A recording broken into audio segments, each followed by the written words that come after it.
السلام علیکم ورحمۃ اللہ وبرکاتہ۔ الحمد للہ نحمده ونستعینه ونستغفره ونؤمن به ونتوکل علیہ، اما بعد فاعوذ باللہ من الشیطان الرجیم، بسم اللہ الرحمن الرحیم۔ ولا تأكلوا أموالكم بينكم بالباطل وتدلوا بها إلى الحكام لتأكلوا فريقا من أموال الناس بالإثم وأنتم تعلمون، صدق الله العظيم۔ اللهم صل على سيدنا مولانا محمد في أول كلامنا، اللهم صل على سيدنا مولانا محمد في أوسط كلامنا، اللهم صل على سيدنا مولانا محمد في آخر كلامنا۔ معزز سامعین کرام، آپ حضرات حقوق العباد پر گفتگو سماعت فرما رہے ہیں۔ آپ نے یہ بات اچھی طریقے سے ذہن نشین کر لی ہے کہ جہاں اللہ تبارک و تعالیٰ کا اپنے بندوں پر حق ہے تو وہیں بندوں کا بندے کے اوپر بھی حق ہے۔ جتنا ضروری اللہ تبارک و تعالیٰ کا حق ادا کرنا ہے، اتنا ہی ضروری بندوں کا حق ادا کرنا بھی ہے۔ اللہ تبارک و تعالیٰ اپنا حق اپنی مرضی سے شرک کے علاوہ اگر کوئی گناہ ہو تو معاف فرما دیں گے، لیکن اگر ہم نے بندوں کا حق کھایا ہے، دبایا ہے، تو جب تک بندہ ہمیں معاف نہیں کرے گا ہمارا حق معاف نہیں ہو سکتا، ہماری پکڑ ہوگی۔ اس حوالے سے آپ نے بہت ساری باتیں سماعت کی ہے۔ اسی گفتگو کو ہم آگے بڑھاتے ہیں اور تفصیل سے سمجھتے ہیں کہ ہم کن طریقے سے کیسے کیسے ہم بندوں کا حق ضائع کرتے ہیں اور اس سے ہمیں کیا نقصان ہوتا ہے، اور جب ہم بندوں کا حق ادا کرتے ہیں تو اس سے ہمیں کیا فائدہ ہوتا ہے، اس سے ہمیں کیا برکت ملتی ہے۔ کیونکہ بندوں کا حق ادا کرنے سے جو برکت ملتی ہے تو وہیں بندوں کا حق ضائع کرنے سے نحوست بھی ملتی ہے۔ اللہ تبارک و تعالیٰ نے بندوں کے حق کو ادا کرنے کے لیے قرآن کریم کی کئی آیتوں میں ہمیں تعلیم دی ہے کہ ہم بندوں کا حق مکمل طریقے سے ادا کیا کریں۔ کیوں؟ اس لیے کہ حدیث کے اندر آتا ہے کہ المخلوق و عیال اللہ، کہ یہ جو مخلوق ہے یہ اللہ کا کنبہ ہے، اللہ کا خاندان ہے، اور اللہ تبارک و تعالیٰ نہیں چاہتے کہ اللہ کے بندوں کا کوئی حق کوئی بندہ ضائع کرے، برباد کرے یا اس کا حق دبائے۔ اس لیے ایک حدیث قدسی ہے، اللہ تبارک و تعالیٰ یہ فرماتے ہیں بندوں سے، اللہ کے نبی صلی اللہ علیہ وسلم نے اس حدیث کو یوں بیان کیا کہ اللہ تبارک و تعالیٰ خود اپنی زبان سے یہ فرماتے ہیں کہ میں بیمار تھا، تم نے میری عیادت نہیں کی۔ تو لوگ یہ کہتے ہیں کہ اے اللہ تبارک و تعالیٰ، آپ کیسے بیمار ہو سکتے ہیں اور آپ کی میں عیادت کیسے کر سکتا ہوں؟ تو اللہ تبارک و تعالیٰ فرماتے ہیں کہ دیکھو فلاں بندہ بیمار تھا، تم نے اس کی عیادت نہیں کی، اگر تم اس کی عیادت کرتے تو میں وہاں تم کو مل جاتا۔ اس سے یہ بات سمجھ میں آتی ہے کہ اللہ غریبوں کے پاس ہوتا ہے، اللہ یتیموں کے پاس ہوتا ہے، جس کے پاس کوئی نہیں ہوتا اس کے پاس اللہ ہوتا ہے۔ حدیث کے اندر بھی ہے کہ میں ٹوٹے ہوئے دلوں کے پاس ہوتا ہوں، جن لوگوں کا دل ٹوٹا ہوتا ہے، جو لوگ بے بس ہوتے ہیں، جن لوگوں کے پاس کوئی آسرا اور کوئی سہارا نہیں ہوتا ہے، تو وہاں پر میں موجود ہوتا ہوں، جس سے اس حدیث کی بھی تائید ہوتی ہے کہ اللہ تبارک و تعالیٰ فرماتے ہیں کہ میں بیمار تھا اور تم نے میری عیادت نہیں کی۔ تو بندہ یہ سوال کرتا ہے کہ اے اللہ، ایسا کیسے ہو سکتا ہے کہ آپ بیمار ہوں اور میں یہ کیسے آپ کی عیادت کر سکتا ہوں؟ تو اللہ کہتے ہیں کہ فلاں بندہ بیمار تھا، تم نے اس کی عیادت نہیں کی، اگر تم اس کی عیادت کرتے تو وہاں پر مجھے مل جاتے، وہاں پر میں موجود ہوتا، وہاں پر تم مجھے پا لیتے۔ پھر اللہ تبارک و تعالیٰ کہتے ہیں کہ میں بھوکا تھا، تم نے مجھے کھانا نہیں کھلایا،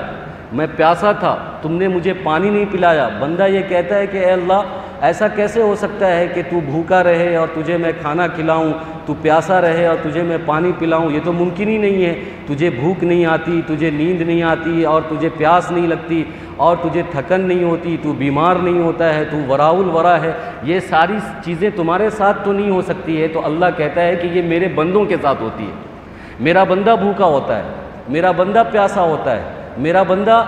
جو ہے بیمار ہوتا ہے، میرے بندے کو تکلیف ہوتی ہے۔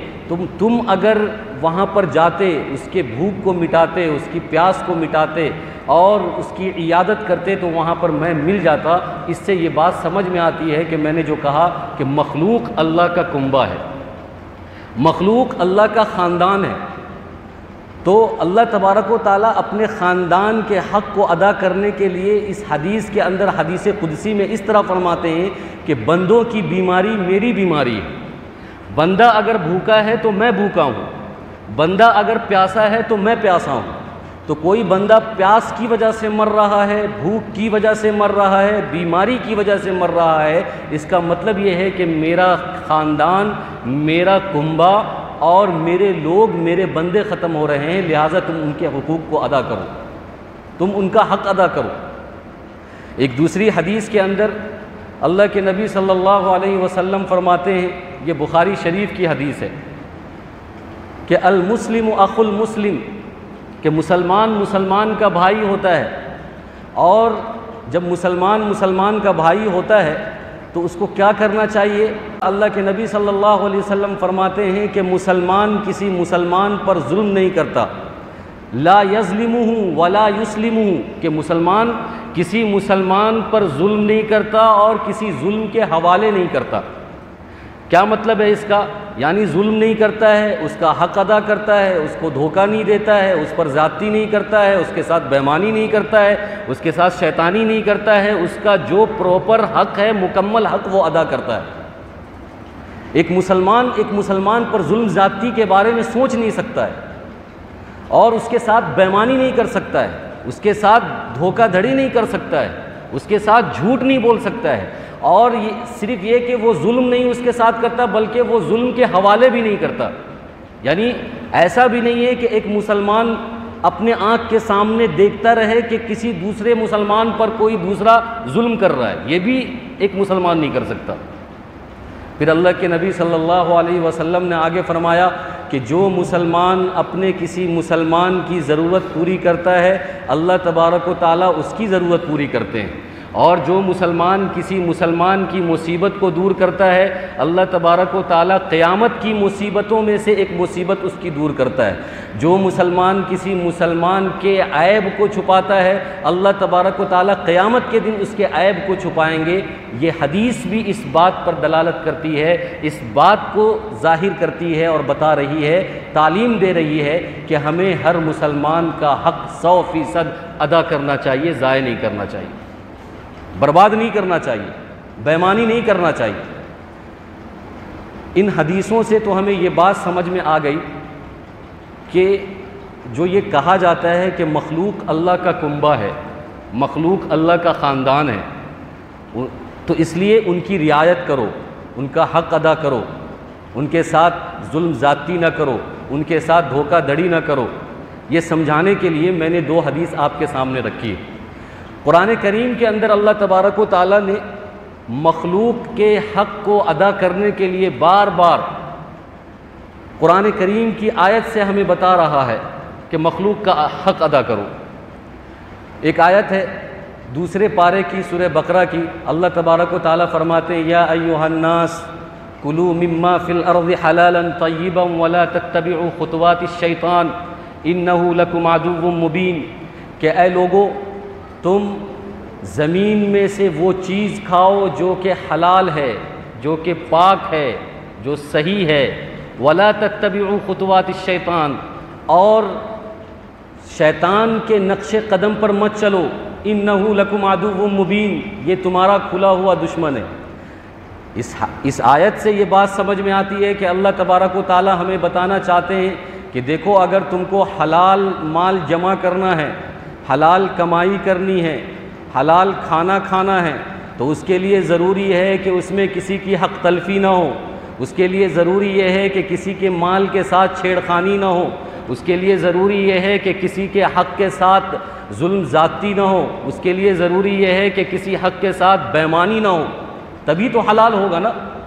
اگر کسی کے مال کو ہم جھوٹ بول کر لے لیں گے، کسی کی زمین ہم جھوٹ بول کر بے ایمانی کر لے لیں گے، اور کسی کی جائیداد ہم جھوٹ بول کر اور بے ایمانی کر لے لیں گے، تو پھر حلال کیسے ہو سکتا ہے؟ قرآن کریم کہتا ہے کہ یا ایھا الناس کلوا مما فی الارض حلالا طیبا، کہ حلال اور پاکیزہ رزق کھاؤ، یہ اللہ کا حکم ہے۔ تو یہ اسی وقت ہو سکتا ہے جب کہ ہم سارے بندوں کا حق ادا کر دیں، کسی کے ساتھ ظلم زیادتی نہ کریں، مال وراثت میں ظلم زیادتی نہ کریں، بھائیوں کے حقوق میں ظلم زیادتی نہ کریں، پڑوسیوں کے حقوق میں ظلم زیادتی نہ کریں، بیوی بچوں کے حقوق میں ظلم زیادتی نہ کریں، اپنوں بیگانوں کے حقوق میں ظلم زیادتی نہ کریں، تب جا کر ہم حلال مال، پاکیزہ مال صحیح طریقے پر کھا سکتے ہیں اور جمع کر سکتے ہیں۔ اور اگر ہم یہ سوچ رہے ہیں کہ نہیں، بے ایمانی کر کے کبھی پڑوسیوں کا حق دبا لیا، کبھی ماں باپ کا حق دبا لیا، کبھی بچوں کا حق دبا لیا، کبھی پڑوسیوں کا حق دبا لیا، کبھی دوست احباب کا حق دبا لیا، کبھی جاننے والوں کا حق دبا لیا، کبھی ملنے جلنے والوں کا حق دبا لیا، تو پھر ہم حلال رزق نہیں کھا رہے،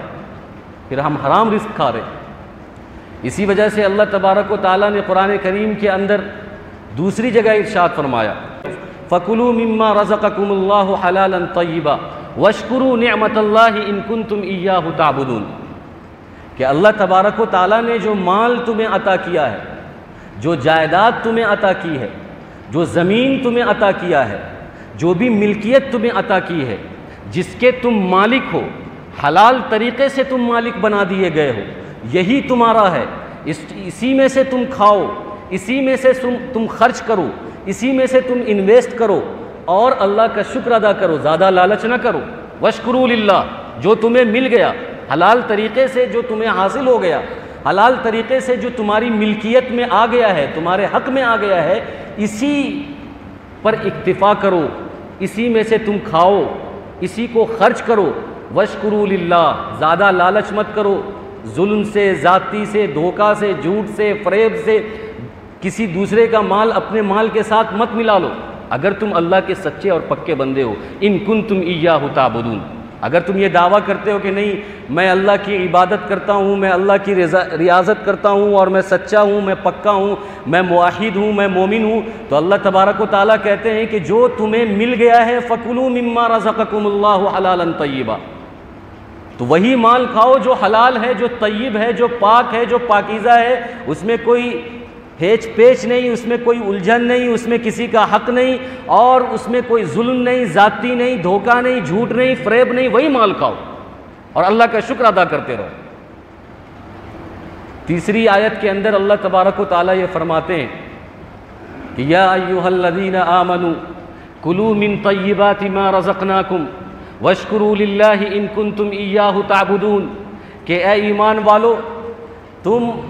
پاکیزہ رزق کھاؤ، کلوا من طیبات ما رزقناکم، جو رزق ہم نے تم کو دیا ہے، جو مال ہم نے تم کو دیا ہے، جو جائیداد ہم نے تم کو دیا ہے، اسی میں سے کھاؤ، لالچ مت کرو، دوسرے کے مال پر نگاہ نہ کرو، دوسرے کے مال میں بے ایمانی نہ کرو، دوسرے کے مال کو اپنے مال میں مت ملاؤ، کسی بھولا بھالا انسان کا فائدہ نہ اٹھاؤ، کسی مجبور کی مجبوری کا فائدہ اٹھا کر اس کا مال مت ہڑپو۔ کلوا من طیبات ما رزقناکم، جو مال ہم نے تم کو عطا کیا ہے، دیا ہے، اسی مال میں سے کھاؤ۔ واشکروا للہ، اور اسی پر اللہ کا شکر ادا کرو۔ یہ قرآن کی یہ آیتیں صاف طور پر ہمیں یہ بتا رہی ہیں کہ جو مال میرا ہے، جو مال ہمارا ہے، ہم ہی اس کے حقدار ہیں، کسی دوسرے کے مال کے ہم حقدار نہیں ہیں۔ اگر ہم نے قبضہ کر لیا ہے اور ہم نے اس کو اپنے قبضے میں رکھ کر اس پہ ہم تصرف کر رہے ہیں تو یہ ناجائز ہے، یہ حرام ہے۔ قرآن کہتا ہے وَلَا تَأْكُلُوا أَمْوَالَكُمْ بَيْنَكُمْ بِالْبَاطِلِ، کہ تم اپنے مال کو اور دوسرے کے مال کو غلط طریقے سے مت کھاؤ، غلط طریقے سے استعمال میں مت لاؤ۔ تم کو معلوم ہے کہ یہ جو مال ہے یہ میرا نہیں ہے،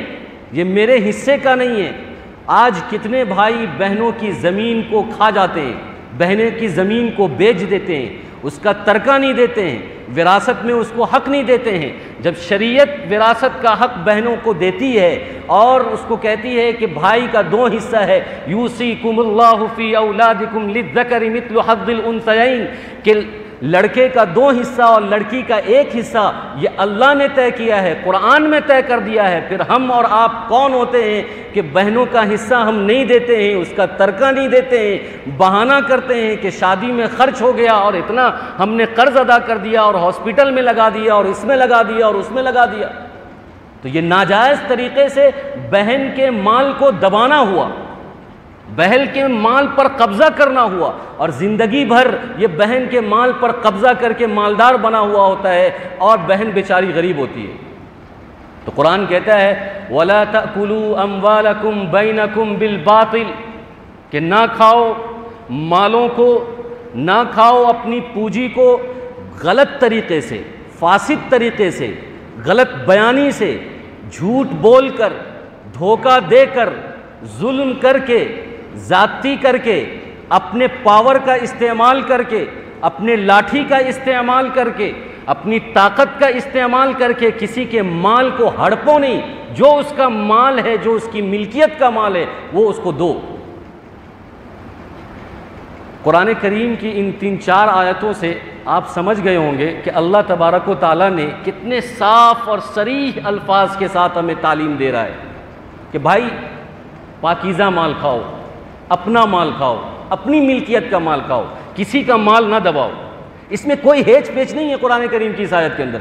یا ایھا الذین آمنوا کلوا من طیبات ما رزقناکم فکلوا مما رزقکم اللہ حلالا طیبا یا ایھا الناس کلوا مما فی الارض حلالا طیبا یا ایھا الرسل کلوا من الطیبات واعملوا صالحا۔ یہ ساری آیتیں یہ بات بتا رہی ہے کہ پاکیزہ مال کھانا ہے، اپنا مال کھانا ہے، ہم اپنے مال کے حقدار ہیں، کسی کے مال کو ہم دبا نہیں سکتے اور دھوکہ دے کر اس کا مال پچا نہیں سکتے۔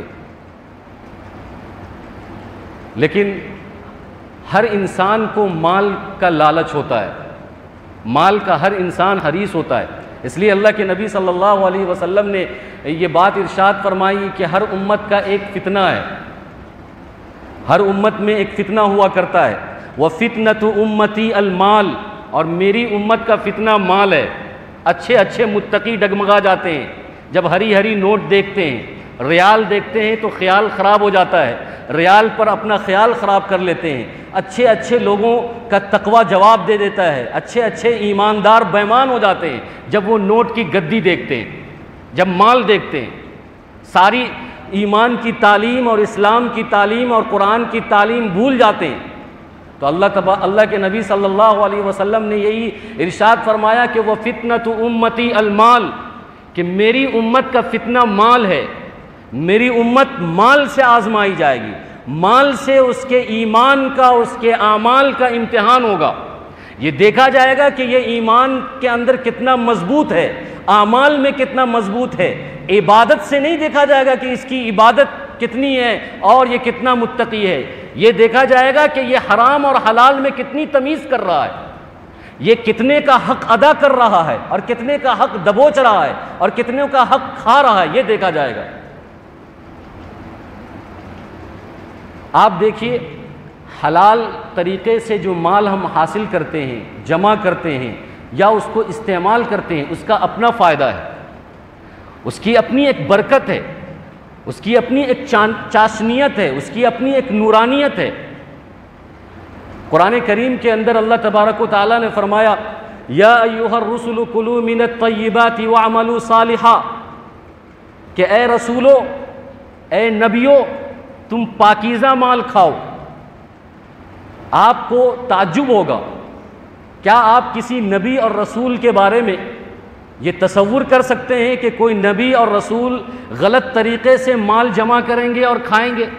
نبی پاکیزہ ہوتا ہے، نبی گناہوں سے معصوم ہوتا ہے، نبی نہ صغیرہ گناہ کرتا ہے نہ کبیرہ گناہ کرتا ہے، لیکن پھر بھی اللہ تبارک و تعالیٰ نبی کو بھی کہہ رہا ہے کہ اے رسولو،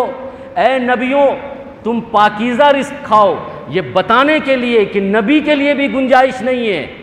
ولی کے لیے بھی گنجائش نہیں ہے، متقی کے لیے بھی گنجائش نہیں ہے کہ وہ دھوکہ دے کر،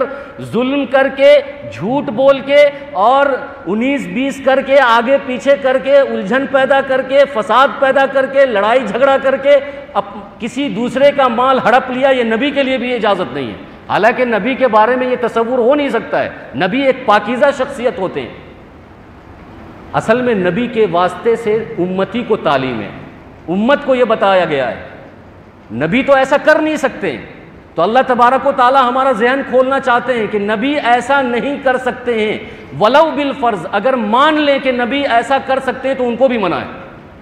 لیکن نبی تو ایسا کر ہی نہیں سکتے۔ ان کے واسطے سے ہمیں تعلیم دی گئی ہے کہ ہم پاکیزہ مال کھائیں۔ آیتوں کا جو تعلق دیکھیں گے تو آپ کو بہت حیرانی ہوگی۔ قرآن کہتا ہے یا ایھا الرسل کلوا من الطیبات واعملوا صالحا، کہ اے رسولو یعنی امتیوں، کیونکہ یہاں خطاب اصل میں امتی سے ہے کہ اے لوگو کلوا من الطیبات، پاکیزہ مال کھاؤ، واعملوا صالحا، اور نیک عمل کرو۔ اس کا مطلب یہ ہوا کہ پاکیزہ مال کھانے سے آدمی کے اندر نیک عمل پیدا ہوتا ہے۔ اگر پاکیزہ مال نہیں ہے، حلال مال نہیں ہے، پوتر مال نہیں ہے،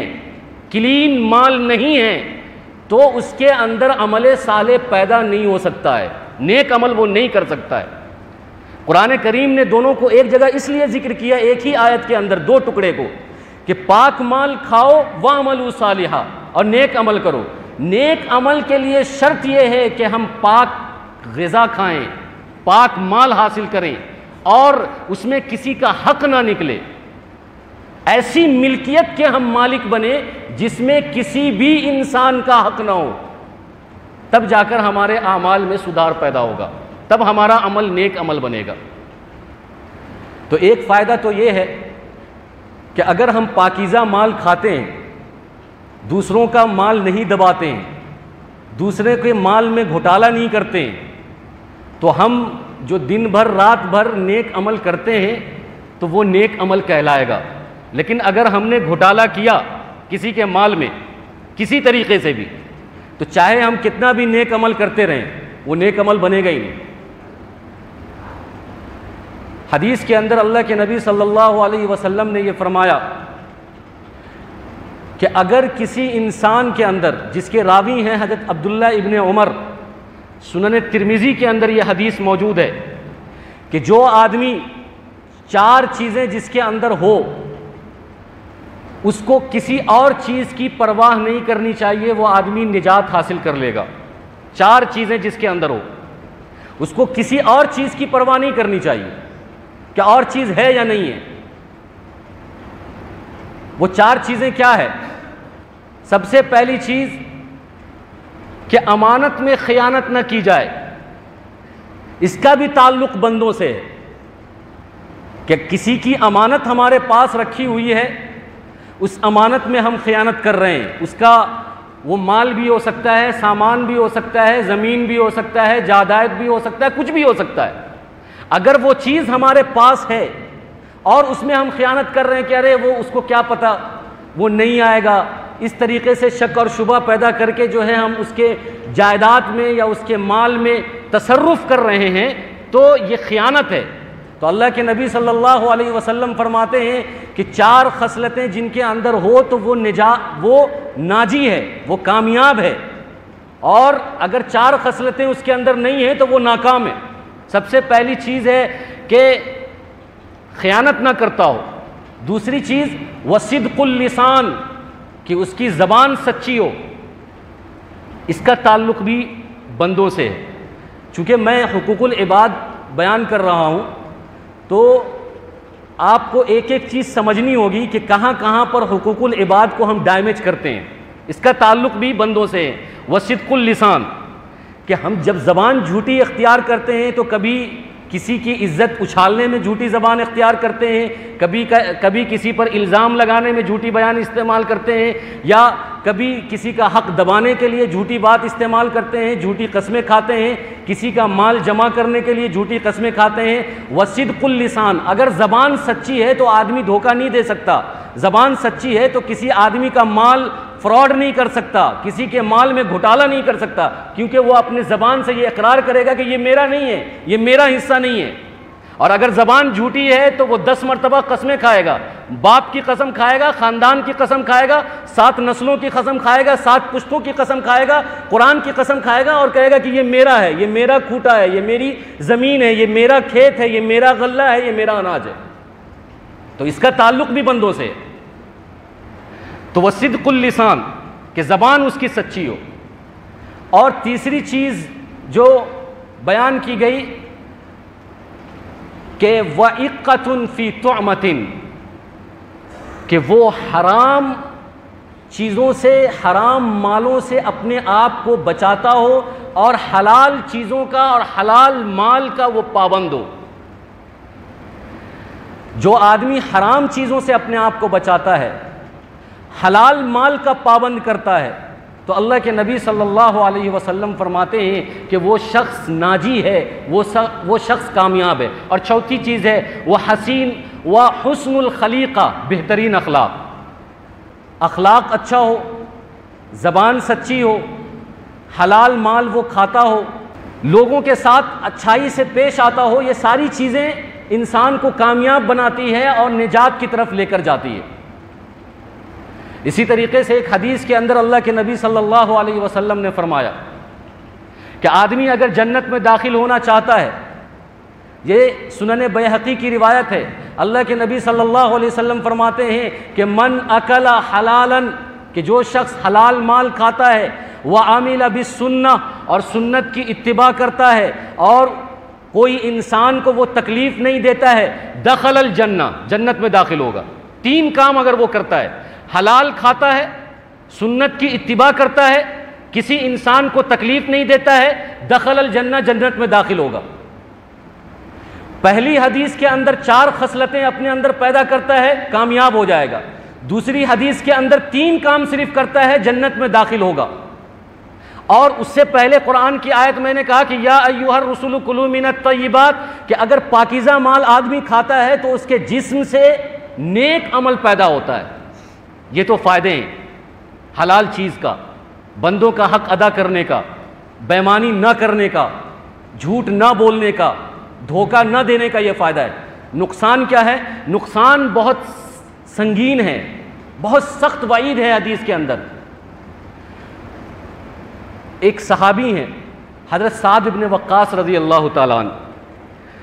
وہ ایک مرتبہ اللہ کے نبی صلی اللہ علیہ وسلم سے سوال کرتے ہیں کہ اے اللہ کے نبی صلی اللہ علیہ وسلم، مجھے میرے لیے ایک دعا فرما دیجئے کہ میں جو بھی دعا کروں وہ دعا قبول ہو جائے۔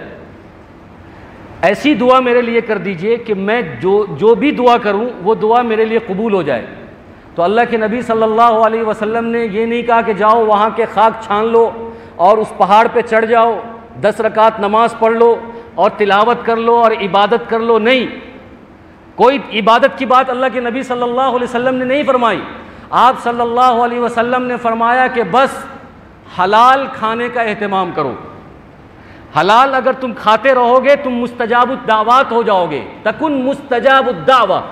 کہ اگر تم حلال کھاؤ گے، اطب مطعمک تکن مستجاب الدعوہ، کہ اگر تم نے اپنے کھانے کو حلال کر لیا تو تم مستجاب الدعوات ہو جاؤ گے۔ مستجاب الدعوات کا مطلب یہ ہے کہ تم جو دعا مانگو گے وہ قبول ہو جائے گی۔ آج ہماری دعائیں قبول نہیں ہوتی ہے، روتے ہیں، گڑ گڑاتے ہیں، ہر نماز میں دعا کرتے ہیں، لمبی لسٹ لے کر دعا کرتے ہیں، بڑے بڑے لوگ دعا کرتے ہیں، انفرادی طور پر کرتے ہیں، اجتماعی طور پر کرتے ہیں، لیکن اللہ ہماری سنتا نہیں ہے، وقت پر بارش برساتا نہیں ہے، وقت پر مسائل حل ہوتے نہیں ہیں۔ جہاں پانی نہ ہونا چاہیے وہاں پانی ہو رہا ہے، اور جہاں پانی ہونا چاہیے وہاں پانی نہیں ہو رہا ہے۔ یہ اس کی وجہ یہ ہے کہ ہمارے جسم کے اندر حرام غذا داخل ہو رہا ہے، ہمارے مال کے اندر حرام مال داخل ہو رہا ہے، ہم بندوں کا حق دبا رہے ہیں، بندوں کا حق دبوچ رہے ہیں، بندوں کا مال بےایمانی سے کھا رہے ہیں، اس وجہ سے دعائیں بھی قبول نہیں ہو رہی۔ اللہ کے نبی صلی اللہ علیہ وسلم نے اس حدیث کے اندر حضرت سعد بن وقاص رضی اللہ تعالیٰ عنہ کو یہ فرمایا کہ اطب مطعمک، تو کہ تم اپنی کمائی کو، تم اپنی روزی کو اور تم اپنے مال کو اور تم اپنے کھانے کو حلال کر لو، تم مستجاب الدعوات بن جاؤ گے۔ اور پھر یہ فرمایا اللہ کے نبی صلی اللہ علیہ وسلم نے کہ قسم ہے اس ذات کی جس کے قبضے میں میری جان ہے کہ جو شخص حرام کا ایک لقمہ کھاتا ہے 40 دن تک اس کی عبادت قبول نہیں ہوتی ہے۔ یہ اسی حدیث کا جز ہے۔ حرام کا ایک لقمہ جو شخص کھاتا ہے، یہاں تو پورا پلاٹ آدمی کھا جاتا ہے، ایک لقمہ چھوڑیے، بیگھا کا بیگھا کھا جاتا ہے، ایکڑ کا ایکڑ دبا دیتا ہے، پوری کی پوری زمین، پورا کا پورا جائیداد اپنے نام کر لیتا ہے، ایک لقمہ تو چھوڑیے۔ اللہ کے نبی صلی اللہ علیہ وسلم فرماتے ہیں کہ جو شخص حرام کا ایک لقمہ کھاتا ہے 40 دن تک اس کی دعا قبول نہیں ہوتی، 40 دن تک اس کا عمل قبول نہیں ہوتا ہے، اس کی عبادت قبول نہیں ہوتی ہے۔ اور پھر اللہ کے نبی صلی اللہ علیہ وسلم نے اسی حدیث کے اندر فرمایا کہ جو شخص حرام کھا کر حرام طریقے سے بندوں کا حق دبا کر مال اکٹھا کرتا ہے اور پھر اس مال سے اپنے جسموں کو بڑھاتا ہے، اپنی اولاد کے جسم میں لگاتا ہے، تو وہ جسم جہنم میں جلے گا، وہ جسم جہنم کا مستحق ہے، جہنم کے عذاب کا مستحق ہے۔ اتنی سخت وعید ہے، پھر بھی ہم حرام کھانے سے نہیں بچتے، دھوکہ دینے سے نہیں بچتے، بندوں کا حق مارنے سے نہیں بچتے، قدم قدم پر ہم بندوں کا حق مار لیتے ہیں، قدم قدم پر بندوں کے ساتھ بے ایمانی کر لیتے ہیں، جب موقع ملتا ہے حلال طریقے سے نہیں ملتا تو حرام میں گھس جاتے ہیں۔ دوسری وعید سنیے، حضرت عبداللہ ابن مسعود رضی اللہ تعالیٰ عنہ ایک صحابی ہیں، وہ فرماتے ہیں کہ اللہ کے نبی صلی اللہ علیہ وسلم نے فرمایا کہ اس وقت تک کوئی شخص مومن نہیں ہو سکتا جب تک کہ اس کا دل مومن نہ ہو جائے،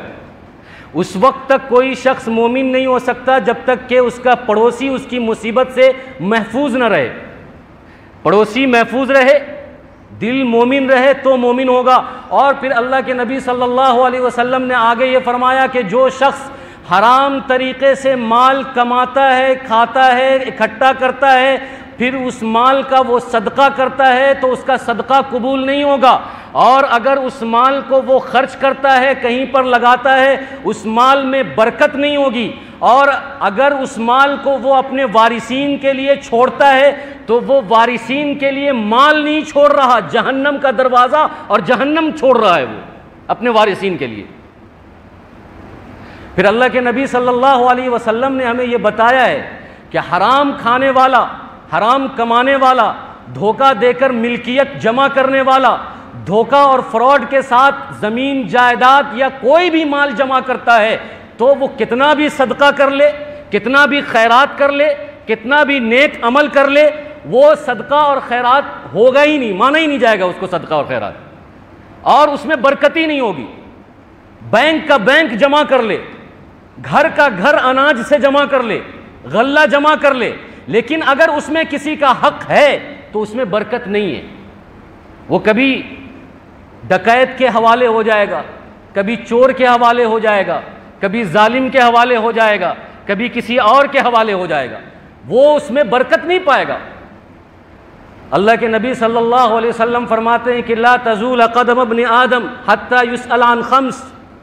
کہ کل قیامت کے دن کسی بندے کا قدم اس وقت تک نہیں ہل سکتا جب تک اس سے 5 سوال نہ کیا جائے، اور اس 5 سوال میں یہ سوال ہوگا کہ وَعَن مَالِي، یہ بتا کہ تم نے یہ مال کیسے حاصل کیا، یہ بتا کہ یہ مال تم نے کیسے خرچ کیا۔ جب تک اس سے یہ سوال نہیں ہوگا اس وقت تک اس کا قدم ہل نہیں سکتا ہے۔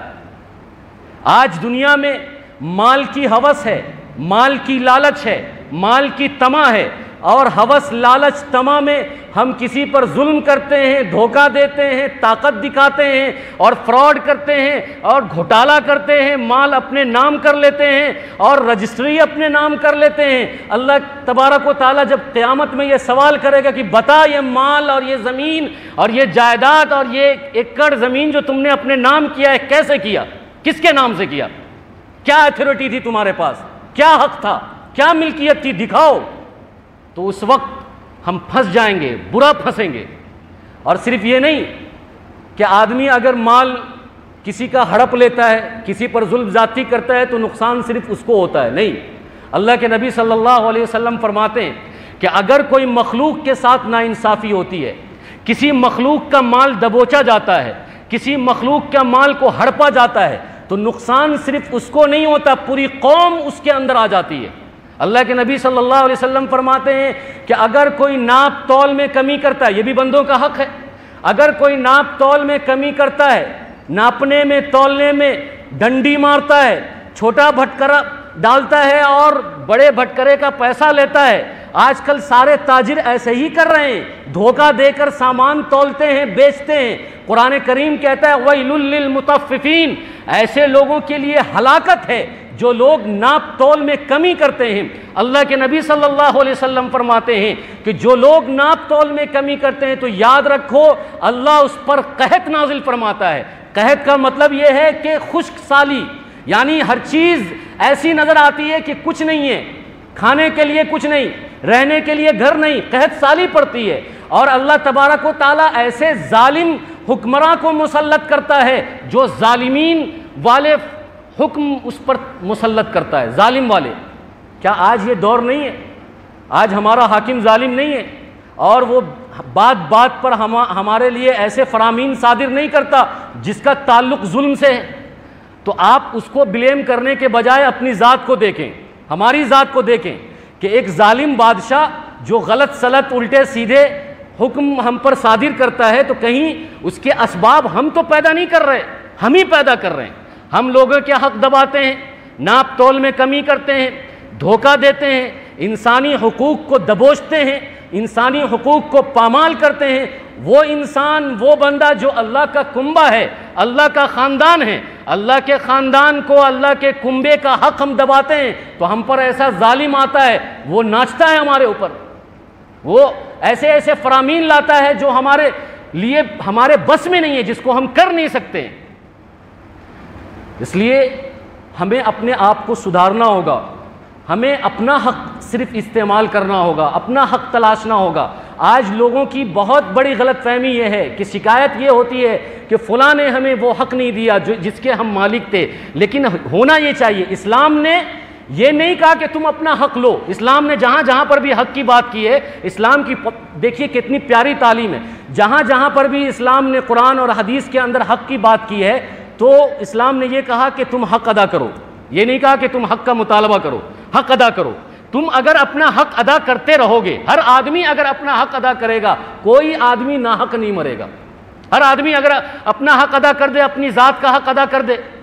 ہمارے اوپر بیوی کا حق ہے، بچوں کا حق ہے، دوست کا حق ہے، پڑوسی کا حق ہے، رشتہ دار کا حق ہے، بہنوں کا حق ہے، بھائیوں کا حق ہے، والدین کا حق ہے، میں اس کو اپنی ذمہ داری اور ایمانداری سے اگر دینداری سے ادا کر دیتا ہوں تو انشاءاللہ میرے دوست بھی، میرے بھائی بھی، میری بہنیں بھی اور میرے پڑوسی بھی اور میرے دوست احباب بھی میرا حق ادا کر دیں گے۔ لیکن رونا ہمارا کیا ہے کہ ہمارا کوئی حق ادا نہیں کر رہا، ہم غلط ٹریک پہ چل رہے ہیں۔ ہم یہ جملہ دہرائیں، بار بار ہم یہ جملہ کہیں کہ ہم کو حق ادا کرنا ہے، بار بار ہم یہ نہ کہیں کہ ہمارا حق کوئی ادا نہیں کر رہا۔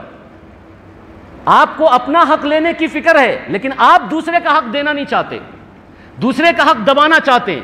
تو پھر کبھی بھی کسی کا کوئی حق نہیں ملے گا۔ جس دن ہم اس معیار پر آ گئے، اس توازن پر آ گئے کہ نہیں مجھے اپنی ذات سے ہر انسان کا، ہر بندے کا حق ادا کرنا ہے، انشاءاللہ اللہ ہمارا بھی حق ادا کر دے گا، جہاں جہاں پر بھی ہے سارے حقوق ہمارے ادا ہو جائیں گے۔ اللہ تبارک و تعالی ہم سب کو کہنے سننے زیادہ عمل کی توفیق عطا فرمائے۔ آمین وآخر دعوانا الحمدللہ رب العالمین۔